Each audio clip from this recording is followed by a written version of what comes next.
آپ نے صحیح فرمایا ہے کہ لیڈرشپ انتی کا مادھیم شکشا ہی ہے، ارجا پڑھائی سے ملتی ہے۔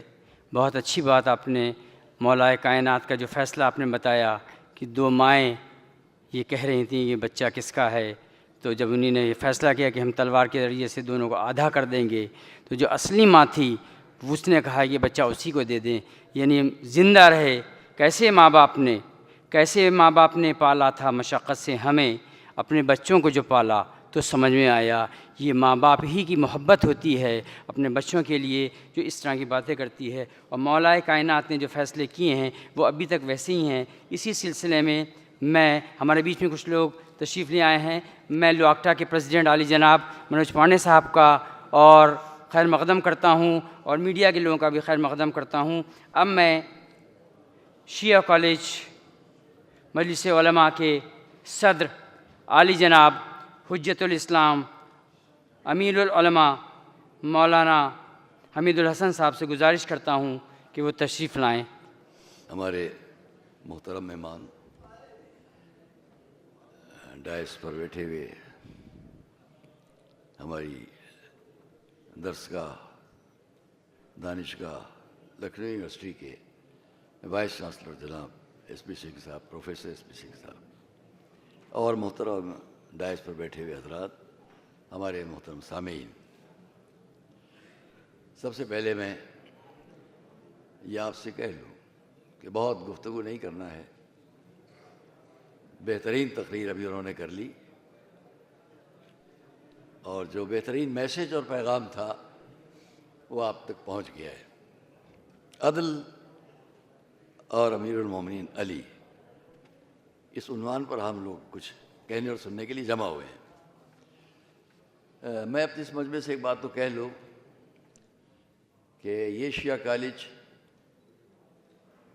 جن حضرات علماء نے، جن کے آپ فوٹو پر دیکھ رہے ہیں، ان میں ہمارے جد سرکار نجم الملت، سرکار ناصر الملت مولانا صفت حسن صاحب قبلہ، اور اس وقت کے بہت سے ایسے افراد جن کے نام لوں تو بہت وقت صرف ہوگا، انہوں نے ایک نیک مقصد سے اس ادارے کو قائم کیا،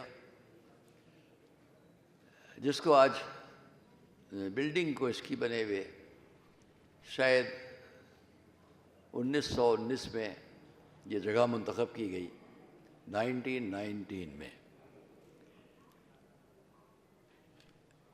1902 یا 3 میں اس کی بات منظور ہوئی تھی امروہہ کالج میں، امروہہ کے ایک فنکشن میں، جس کی صدارت سرکار ناصر ملت کر رہے تھے اور جس کی تحریک وہاں پر سرکار نجم ملت کر رہے تھے۔ اس کے بعد جن افراد نے اس میں، وہ ایک طویل تاریخ ہے، اسے میں چھوڑتا ہوں۔ ہاں یہ ضرور کہوں گا کہ آج اس ادارے کی رونق، اس کی بقا، اور اس دور میں اس کے اصل مقصد کو دنیا تک پہنچانے میں کہ رہے اور آگے بھی چلے، اس میں بہت بڑا حصہ ہمارے دوست محترم مرحوم جناب خطیب اکبر مرزا محمد اطہر صاحب کا رہا ہے۔ اور یہ میں آج آپ سے کہہ رہا ہوں کہ ان کی ہماری جو دوستی تھی، ان کے اٹھ جانے کے بعد آج میں پہلی بار کالج میں آیا ہوں۔ اس سے پہلے آتا رہا، بورڈ آف ٹرسٹیز کے جلسے میں بھی نہیں آ سکا، کیونکہ بہت یادیں ہیں۔ انہوں نے بڑی ترقی دی اور بڑی محنت کی اور بڑی مشقت کی اس ادارے کو زندہ رکھنے میں، باقی رکھنے میں، اور نہ جانے کتنے لوگوں کے جو کوششیں تھیں کہ ادارہ پیچھے ہٹے، اس کو انہوں نے باقی رکھا۔ اور میں مبارکباد دیتا ہوں اپنے بھتیجے، اپنے عزیز یاسف عباس لوگوں کو بھی، کہ انہوں نے بھی اس بات کو، اس مشن کو آگے بڑھایا ہے، اور وہ اپنی محنت سے اس ادارے کو آگے بڑھا رہے ہیں۔ تمام افراد جو یہاں تشریف فرما ہیں، بورڈ آف ٹرسٹیز، ہمارے اساتذہ، ہمارے پروفیسرز، ہمارے ٹیچرز، اور ہمارے تمام طلباء، وہ سب ہی مبارکباد کے لائق ہیں۔ میں اس بات کو یہی تمام کرتے ہوئے، ہمارے سامنے پروفیسر جناب ڈاکٹر تقوی صاحب، نقوی صاحب بیٹھے ہیں، پھر تقوی صاحب بیٹھے ہیں، ان سب کی بڑی محنت ہے۔ اس مجمع میں علمی شخصیتوں میں بہت نمایاں ہے جناب پروفیسر انصاری صاحب، ہمیں ڈاکٹر وسیم صاحب۔ ہم اس بات کو یہی تمام کرتے ہیں عدل اور مولا علی کے موضوع پر صرف 2-3 جملے کہوں گا، لیکن اس سے پہلے چونکہ ایک درسگاہ کا معاملہ ہے، ایک ایسی درسگاہ میں بات کر رہا ہوں. ابھی پرسوں ہم دہلی میں تھے، کل بھی دہلی میں کچھ ریکارڈنگز تھیں چیزوں کی، اور میں اس جلسے کے حساب سے فوراً واپس آیا ہوں. اساتذہ، ٹیچرز، پروفیسرز، ہمارے خود پروفیسر ایس پی سنگھ صاحب، ایک بہت بڑی درسگاہ کی ذمہ داری ہے آپ پر اور آپ سب پر. مجھے ایک مثال بہت اچھی لگی، وہ میں آپ کے سامنے پیش کر دوں. اس موضوع سے الگ ہے، اس سبجیکٹ سے الگ ہے جو سامنے آپ دیکھ رہے ہیں، اس پر میں 2 جملے کہوں گا. ٹیچرز، اساتذہ، استاد کس طریقے سے بچوں کو آگے لے کر چلیں. یہ بچے جو ہمارے سامنے ہیں، ان کا مستقبل، ان کا فیوچر ہمارے اور آپ کے ہاتھوں میں ہے.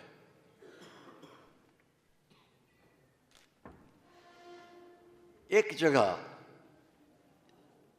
کھیتوں کے درمیان ایک درختوں کی ایک جھاڑیاں سب جمع تھیں جگہ پر، جس کو آپ ایسا کہہ لیں کہ ایک چھوٹا سا باغوں کے باغیچے کے حساب سے ایک منظر تھا، ایک گپھا کہہ لیں آپ. درختوں کی، جھاڑیوں کی، اس کے بیچ میں یہ بہت سننے کی بات ہے، اس کے بیچ میں ایک استاد اور ایک شاگرد دونوں گئے. مجھے مثال بہت اچھی لگتی ہے، میں بیان کر رہا ہوں. ایک استاد، ایک شاگرد، دونوں اس کنج میں گئے جہاں درخت بہت ہیں، سامنے کھیت چلے گئے. شاگردوں کو بھی سننا ہے جو میرے اسٹوڈنٹس ہیں، اور ہمارے ٹیچرز کی خدمت میں بڑے ادب سے کہنا ہے، گائیڈنس کیسے ہوتی ہے، کہاں ہوتی ہے. جو آج ہمارے بھارت میں ہر جگہ ہماری امتیاز یہ ہے کہ گرو اور چیلے کا بہت بڑا رشتہ ہے، استاد اور شاگرد کا بہت بڑا رشتہ ہے. یہ رشتہ جتنے احترام سے میں یہاں دیکھتا ہوں اپنے کنٹری کے اندر، ساری دنیا میں سفر کرتا رہتا ہوں، میں نے کہیں نہیں دیکھا. بلکہ استاد کے ساتھ بے احترامی کے جذبات دیکھے میں نے، جہاں بڑا سپر پاور کی باتیں ہیں. کوئی طنز میں نہیں کرتا، لیکن ہمارے ملک کی سب سے بڑی عزت یہ ہے کہ استاد اور شاگرد کا رشتہ باقی ہے،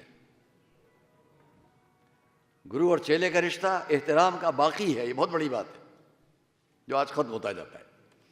وہاں شاگرد نے یہ دیکھا کہ 2 جوتے رکھے ہوئے ہیں. اس نے اپنے استاد سے یہ کہا کہ لگتا ایسا ہے کہ کوئی کسان یہاں آیا ہے، اپنے کھیتوں پر گیا ہے، یہ جوتے اتار کر گیا ہے. ہاں. کہا ایسا کیوں نہ کریں. اپنے استاد سے اس نے کہا، اپنے ٹیچر سے یہ کہا، اگر کہیں تو تھوڑا سا مذاق کریں، ہم لوگ جوک کریں کہ ان جوتوں کو یہاں چھپا دیں، اور کچھ چھپ کر ہم دیکھیں کہ جب وہ آتا ہے کسان یہاں پر تو وہ کیا کرتا ہے. وہ بہت پریشان ہو جائے گا جوتے نہ پا کر. اگر اپنے اسٹوڈنٹ اور شاگرد کی مرضی پر چلنے والا استاد ہوتا تو یہی کہتا، ہاں ہاں چلو کریں ایسا. ایسا نہیں ہوا. اس نے یہ کہا، دیکھو ایک اور بھی راستہ ہے مذاق کرنے کا. وہ کیا؟ کہا تمہاری جیب میں کچھ پیسے ہیں؟ کہا ہیں. کہا ان کو ان جوتوں میں ڈال دو اور خود ہم لوگ چھپ جائیں. جب آئے گا وہ کسان اور یہ دیکھے گا کہ اس کے جوتوں میں پیسے ہیں تو وہ حیران ہوگا یہ کہاں سے آئے. یہ بھی مذاق ہے. بات سمجھ میں آ گئی اس اسٹوڈنٹ کی. اس نے کہا آپ ٹھیک کہہ رہے ہیں. اس نے اپنی جیب سے کچھ پیسے نکالے اور دونوں جوتوں میں رکھ دیے اور دونوں چھپ گئے. اتنے میں کسان آیا جو کھیت پر کام کر کے واپس آیا. اس نے جوتے میں پیر ڈالا تو اسے کچھ لگا. جھک کے دیکھا. سنیے گا آپ. اس نے ان پیسوں کو جو دونوں جوتوں میں تھے نکال کے حیرت سے دیکھا اور رونا شروع کیا. روتے روتے گر پڑا. اس کی آواز ہی تھی، اے بھگوان، اے اللہ، اے خدا، جن لفظوں میں آپ کہیں، تو کتنا رحم کرنے والا ہے. میرے بچے بیمار ہیں، میری بیوی بیمار ہے، میرے بچوں کے پاس کھانے کے لیے کوئی پیسہ بھی نہیں ہے، وہ مر رہے ہیں بھوکے. تو نے میرے غیب سے یہ انتظام کر دیا، میں تیرا کتنا شکر ادا کروں۔ وہ رو رہا تھا اور چیخ رہا تھا۔ استاد نے پلٹ کے شاگرد کو دیکھا، اس کی آنکھوں سے بھی آنسو بہ رہے تھے۔ اس نے پوچھا یہ بتلاؤ کہ وہ مذاق اچھا رہتا یا یہ مذاق؟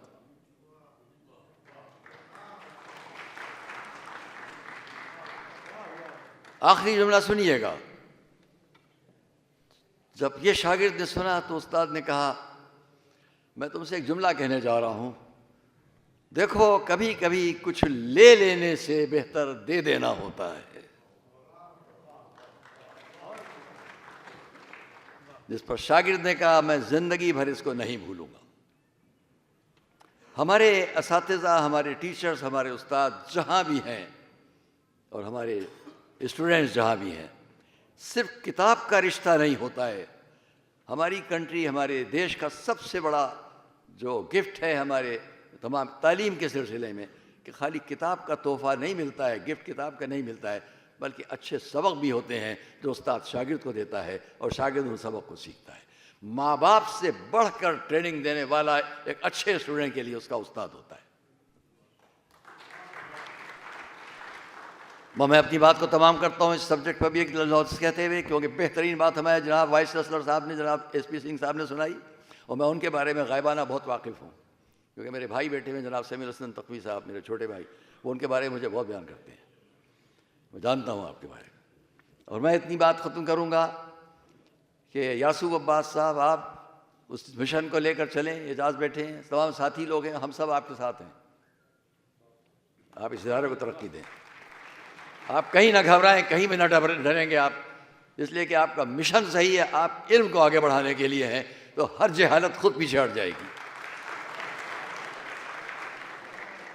دیکھیے اب میں یہاں سے جو بات کر رہا ہوں بہت دھیمی آواز میں کہوں گا، اس لیے کہ جو بات کہنا چاہ رہا ہوں وہ بھی دھیمی آواز والی بات ہے۔ مولا علی کے پاس ایک گورنر آیا، عدل، جسٹیفیکیشن، انصاف، میں اس پر بہت کچھ بولتا لیکن بالکل وقت کے اندر بات ختم ہو جائے۔ ایک ہے عدل، ایک ہے اعتدال۔ آپ میری طرف دیکھیں، یہ بیچ میں ایک نقطہ بنائیں، ایک نقطہ ادھر لکھیں، ایک نقطہ ادھر لکھیں، یہ بیچ کا نقطہ دونوں طرف تقسیم ہوگا، برابر سے تقسیم ہو جائے، آدھا ادھر جائے آدھا ادھر جائے، اس کو کہیں گے عدل۔ اور یہ بیچ میں ہے، یہ ہے اعتدال۔ اعتدال کو بھی بالکل وسط سے صحیح تقسیم کر دینا کا نام عدل ہے۔ اس پر میں زیادہ بات نہیں کرتا، لیکن اتنا کہہ لوں آپ سے، ایک ہے قانون اور ایک ہے قانون کے بنانے والے، ایک ہے عدل، انصاف، اور ایک ہے اس عدل کے لیے قانون بنانے والے۔ آپ محسوس کر رہے ہیں ہر جگہ عدل اور اعتدال اور عدل اور انصاف اور جسٹیفیکیشن کے بارے میں بہت باتیں ہیں۔ قرآن کریم نے عدل پر حکم دیا ہے، اس کی ایک آیت بس، ان اللہ یأمرکم ان تؤدوا الامانات الی اہلہا واذا حکمتم بین الناس ان تحکموا بالعدل۔ اللہ تم کو حکم دیتا ہے، اے لوگوں، کہ لوگوں تک ان کی امانتیں پہنچاؤ اور جب آپس میں فیصلے کرو تو عدل کے ساتھ۔ یہ واقعہ کہاں کا ہے اس کو ہم چھوڑتے ہیں۔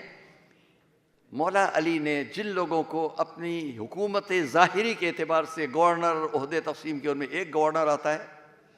میں سمجھتا ہوں ساری دنیا کی عدالتوں کے سامنے یہ ایک بہت ہی یونیک مثال ہوگی جو میں پیش کرنے جا رہا ہوں، بس اسی پہ بات ختم کروں گا۔ وہ گورنر آتا ہے، اس کو مولا علی نے سسپینڈ کر دیا ہے، آپ سنیں، اس کو سسپینڈ کر دیا ہے، معطل کر دیا ہے۔ وہ آیا، اس نے آ کر اپنی لفظوں میں شکایت کی، مولا، عربی کی لفظیں اس کی ہیں، ما خنت وما جنت، دونوں کا مطلب کیا ہوا؟ نہ میں نے کوئی خیانت کی، نہ میں نے کوئی گناہ کیا، آپ نے مجھے کیوں سسپینڈ کر دیا؟ پوچھ رہا ہے، آپ نے مجھے سسپینڈ کیوں کر دیا؟ میں نے تو کوئی گناہ بھی نہیں کیا، میں نے کوئی خیانت نہیں کی، کسی کا مال، کسی کی دولت، کسی کے ساتھ ناانصافی نہیں کی ہے۔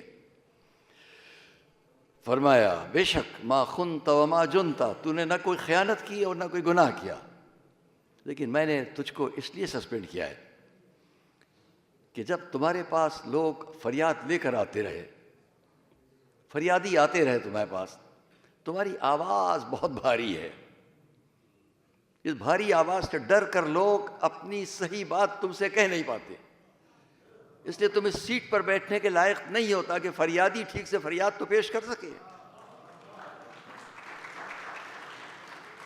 میں بات کو ختم کرتا ہوں صرف اتنا کہتے ہوئے کہ میرے محترم اساتذہ، آپ کا بھی ایک فریضہ ہے کہ اپنے بچوں سے جب بات کریں تو اچھے لہجے میں، شفقت کے لہجے میں، پیار کے لہجے میں، تاکہ آپ کی بات ان کے دلوں تک پہنچ سکے۔